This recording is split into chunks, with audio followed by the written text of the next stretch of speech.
To the syllabus की बात कर रहे थे, तो उससे आगे अब हम लोग इंग्लिश की तरफ आगे बढ़ते हैं, क्योंकि आप लोग चाहे इंग्लिश के स्टूडेंट बनने जा रहे हो या इंग्लिश के टीचर बनने जा रहे हो, दोनों सिचुएशन में आपको बेसिकली ये जानना जरूरी है कि इंग्लिश लैंग्वेज के अंदर क्या चीजें हैं जो पढ़ी जानी चाहिए और क्या चीजें छोड़ी जानी चाहिए।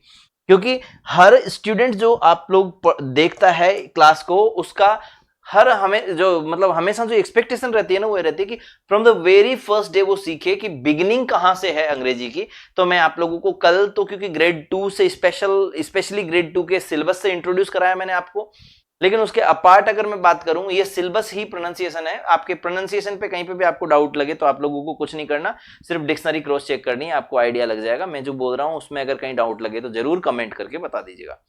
इसके अलावा अगर बात करें तो यहां पर जो शब्द मैंने बोला डिक्शनरी से जो सिलेबस की बात करूं, तो सबसे पहले इंग्लिश जो लैंग्वेज है, यहां अगर आप लोग पढ़ना शुरू करेंगे अंग्रेजी भाषा को, तो इंग्लिश जो लैंग्वेज है, इंग्लिश क्या है तो लैंग्वेज है। इस लैंग्वेज में आप लोग सब इसकी दो फॉर्म देखते हैं। एक फॉर्म होती है इंग्लिश की जो कि रिटन फॉर्म है, तो दूसरी स्पोकन फॉर्म है। एक रिटन फॉर्म है तो दूसरी स्पोकन फॉर्म है। इस रिटन फॉर्म में सबसे पहले हम लोग जो देखेंगे वो अल्फाबेट देखेंगे। क्या देखेंगे? अल्फाबेट। जबकि इस स्पोकन फॉर्म में देखेंगे तो वो आप लोगों को पता है सेपरेट, आपको अलग से स्पोकन क्लासेस वाले कंप्लीट कोर्स करवाते हैं, वो अलग चीज है। लेकिन हम लोग जो बात कर रहे हैं वो रिटन इंग्लिश में सबसे पहले जिस चीज की, वो अल्फाबेट है। और अल्फाबेट में हम लोग अगर बात करें तो कितनी अल्फाबेट है इंग्लिश में, तो एक अल्फाबेट। कितनी अल्फाबेट है इंग्लिश में? तो एक अल्फाबेट है। और उस अल्फाबेट में जो लेटर्स होते हैं उनकी अगर बात करें तो लेटर्स आपके कितने होते हैं? तो लेटर्स 26 होते हैं। लेटर्स कितने होते हैं? 26 होते हैं। इन 26 लेटर्स से हम लोग इंग्लिश लैंग्वेज को डेवलप करते हैं। अगर बात 26 लेटर्स की करें तो इन लेटर्स से हम लोग जो बनाते हैं वो क्या बनते हैं? वर्ड्स बनते हैं। क्या बनते हैं? वर्ड्स बनते हैं। और वर्ड्स से हम लोग अगर डेफिनेशन बात करें वर्ड्स की, तो हम लोग लिखते हैं कि a meaningful combination of letters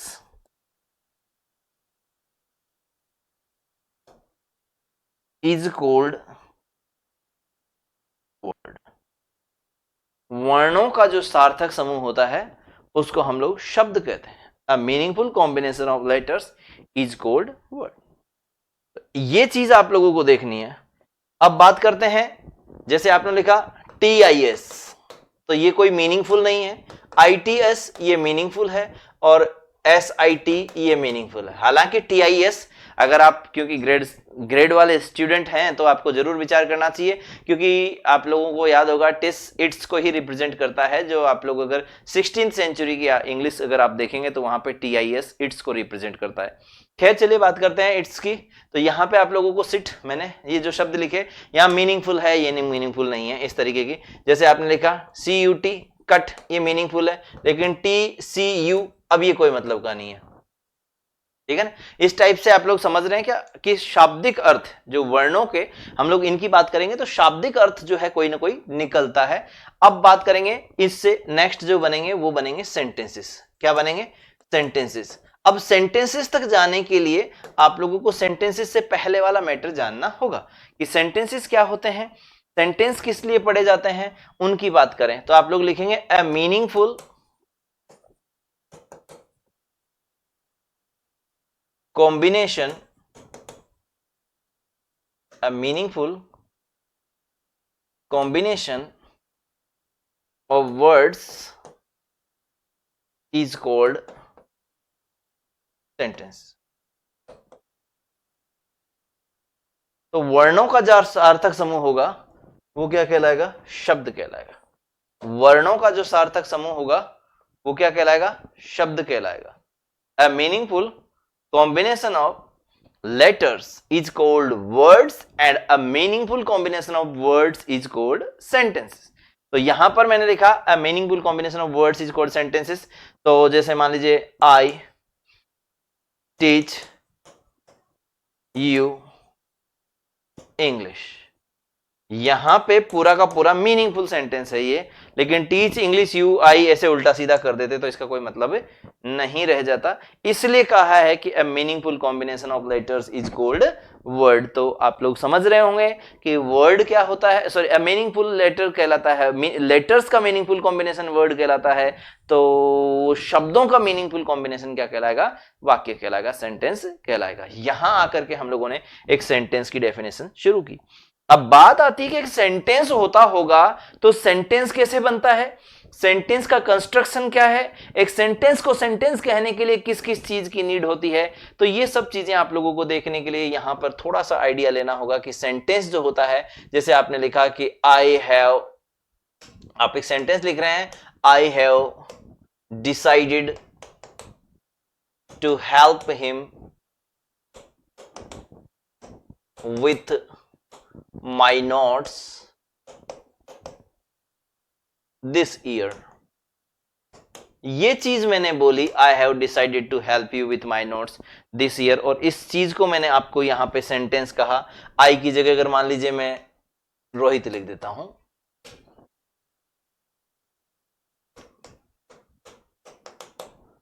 और यहां लिखूंगा क्योंकि रोहित के हिसाब से has, Rohit has decided to help you with his notes. यहां पे आपको थोड़ा सा चेंज करना पड़ेगा, दिस ईयर।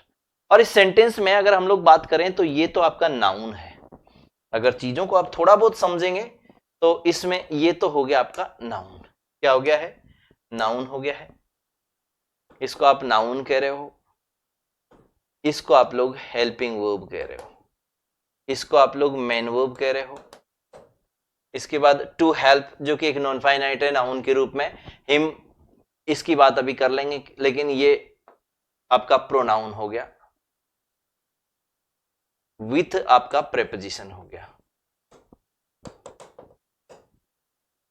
हिज वापस से आपका एडजेक्टिव कह दो या डिटरमिनर कह दो, पर एडजेक्टिव हो गया एक तरीके से, और नोट्स आपका वापस से वही नाउन हो गया, ठीक है। और दिस ये आपका डिटरमिनर या एडजेक्टिव हो गया, और ईयर आपका नाउन हो गया। और अगर दोनों शब्दों को मिला दें तो ये एडवर्ब बन गया। दिस ईयर मतलब कब की बात कर रहा है, मतलब कि एडवर्ब हो गया। दिस ईयर की अगर दोनों शब्दों की मिला दे तो भाई क्या नाउन बना, क्या प्रोनाउन बना, क्या एडजेक्टिव बना, इन सब चीजों को जानना बहुत ज्यादा जरूरी है, तब जाकर के आप अंग्रेजी की तरफ बढ़ने की सोच सकते हैं। हम सिर्फ और सिर्फ सीधे सेंटेंसेस से जाके भिड़ जाएं और सेंटेंस के एलिमेंट्स को नहीं जाने तो कहीं ना कहीं अंग्रेजी सीखने में आप लोगों को प्रॉब्लम्स आएंगी।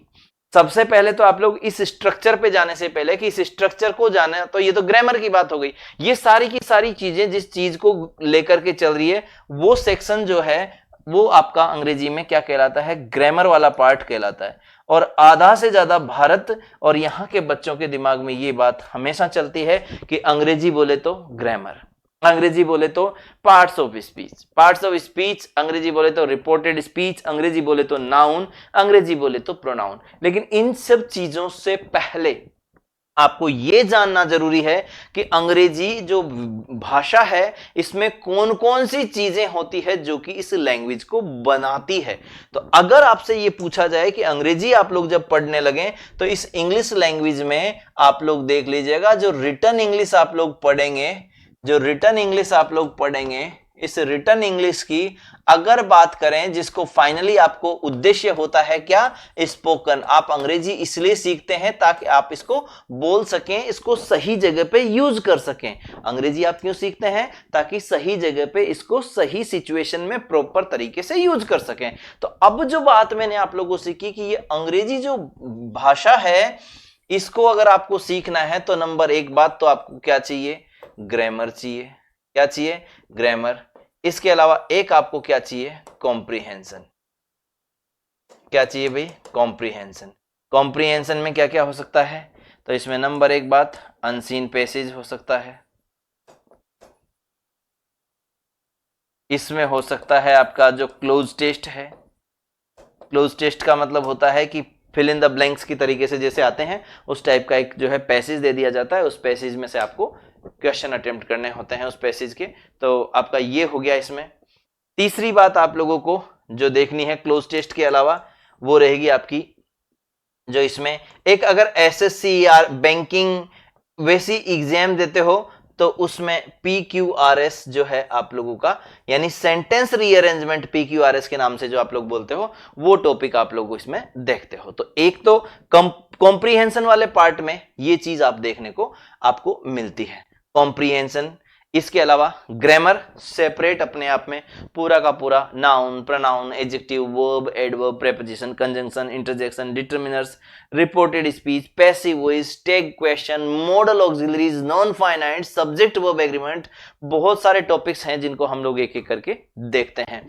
तो वो आप लोगों का ग्रामर वाला एक सेपरेट पोर्शन है, जिसपे हम लोग सबसे ज्यादा इन क्लासेस में डिस्कस करने की बात कर रहे हैं, वो ग्रामर वाला पार्ट ही रहेगा। लेकिन अंग्रेजी पढ़ने के लिए आपको क्या क्या चीजें रिक्वायर्ड है उस पे बात मैंने की, कि अंग्रेजी एक तो ग्रामर की हेल्प से अंग्रेजी बनने में, आपको अंग्रेजी समझने में मदद मिलती है। दूसरा, आपको कंपोजिशन वाले पार्ट को, तीसरा आपको देखना पड़ेगा, वो रहेगा आपका कंपोजिशन वाला पार्ट रहेगा।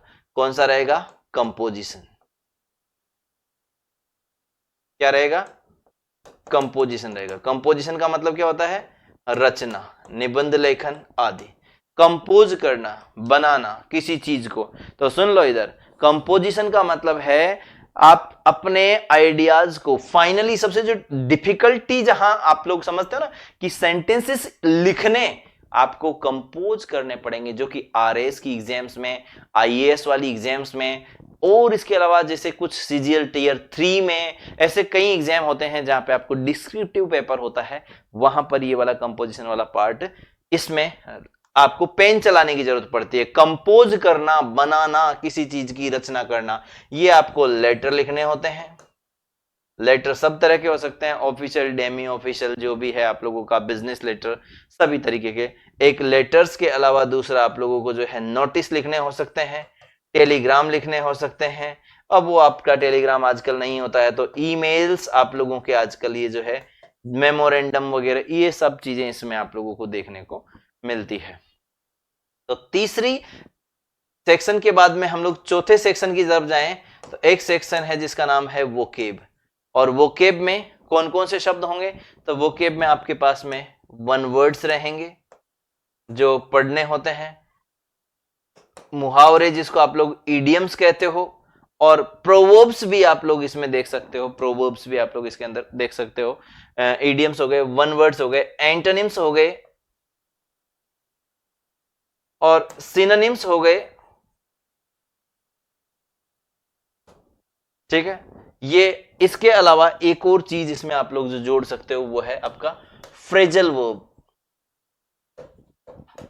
फ्रेजल वर्ब्स आप इसमें जोड़ सकते हो।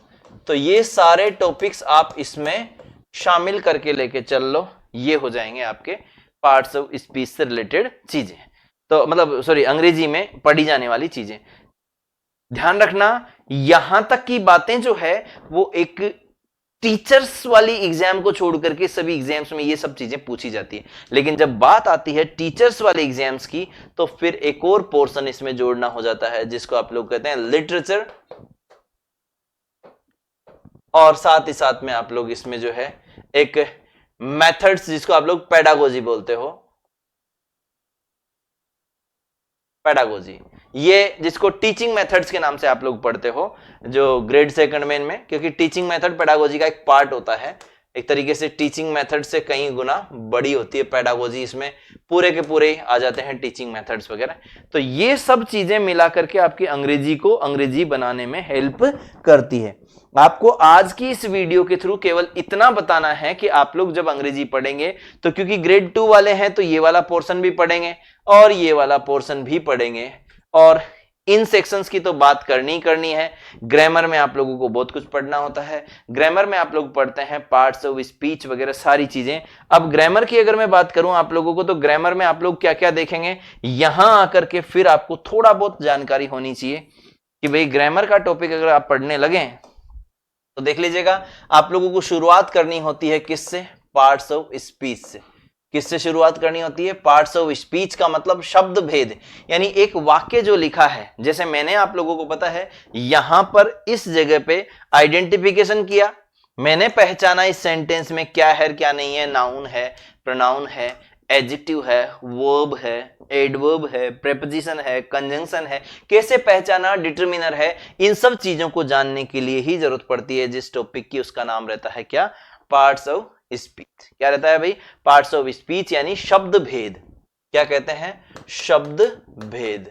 तो यहां पार्ट्स ऑफ स्पीच में अगर आप लोग बात करें तो क्या क्या चीजें होती है, तो पार्ट्स ऑफ स्पीच में सबसे पहले होता है आपके नाउन, देन होता है आपके प्रोनाउन, और इसके बाद आता है आपका एडजेक्टिव। जो नाउन और प्रोनाउन का एडवांस्ड फॉर्म है, नाउन प्रोनाउन, नाउन का एडवांस्ड फॉर्म प्रोनाउन है, तो नाउन की विशेषता, प्रोनाउन की विशेषता बताएंगे वो एडजेक्टिव कहलाएंगे। फिर आती है वर्ब की, फिर आता है एडवर्ब, देन आता है प्रेपोजिशन, देन कंजंक्शन, इंटरजेक्शन,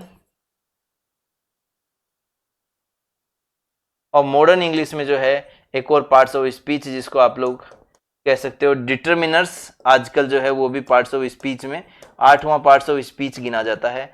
तो ये आप लोगों के पार्ट्स ऑफ स्पीच है, noun, pronoun, adjective, verb, adverb. अगर गिनोगे तो इनकी संख्या हो जाएगी 8। क्या हो जाएगी, 8 हो जाएगी।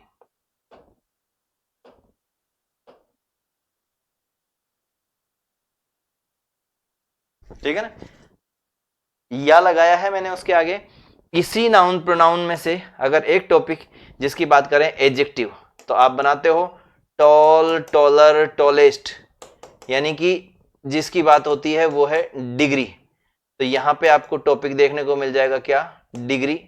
इसके अलावा बात करें तो कंजंक्शन से आपका जो टॉपिक बनेगा वो इफ कंडीशनल, यानी कि कंडीशनल, कंडीशनल्स, ये टॉपिक बनेगा। इफ कंजंक्शन हो गया तो कंडीशनल टॉपिक बन जाएगा। इधर बात करें वर्ब की, तो वर्ब में बहुत सारे टॉपिक्स आप लोग पढ़ सकते हो। डिटरमिनर में एक टॉपिक पढ़ोगे आर्टिकल, डिटरमिनर में एक टॉपिक क्या पढ़ेंगे, आर्टिकल्स, और डिटरमिनर्स अपने आप में है ही सही। तो इस तरीके से आप अंग्रेजी को अगर देखें, चीजों को आप समझें, तो बहुत सारी चीजें हैं जो आप लोगों को इसमें देखने को मिल जाती है। तो आप लोग देखिएगा वर्ब जब आएगा तो वर्ब में आप लोगों को देखना पड़ेगा सबसे पहले टाइम एंड टेंस। कौन सा टॉपिक पढ़ना पड़ेगा, टाइम एंड टेंस। फिर इसके बाद में आएगा sequence of tense, sequence of tense यानी टेंस की सीक्वेंस, मतलब कि ये भी एक टॉपिक है जो अंग्रेजी में पढ़ा जाता है। मतलब ये क्या चीज है, इसको ऐसे समझिए कि टाइम एंड टेंस और सीक्वेंस ऑफ टेंस ऐसा टॉपिक होता है कि भाई दो सेंटेंसेस एक साथ दे दिए, जैसे if you work hard you will pass, तो आपका एक में वर्क आया, एक में विल आया, यानी एक प्रेजेंट और एक फ्यूचर, ये किस तरीके से यूज होते हैं उनके बारे में बात करना, ये चीज कहलाती है इसमें। तो सीक्वेंस ऑफ टेंस। इसके बाद में आएगा आपका जो है आप एक आएगा स्पीच, जो डायरेक्ट और इनडायरेक्ट, दो तरह के स्पीच आप लोग इसमें देखते हैं। डायरेक्ट और इनडायरेक्ट स्पीच के बाद आप लोग एक पढ़ेंगे वॉइस, जो कि आपका रहेगा दो तरह का, एक एक्टिव रहेगा तो दूसरा पैसिव रहेगा। एक्टिव के साथ दूसरा कौन सा रहेगा, पैसिव। फिर इसके बाद में नेक्स्ट आपका जो है वो है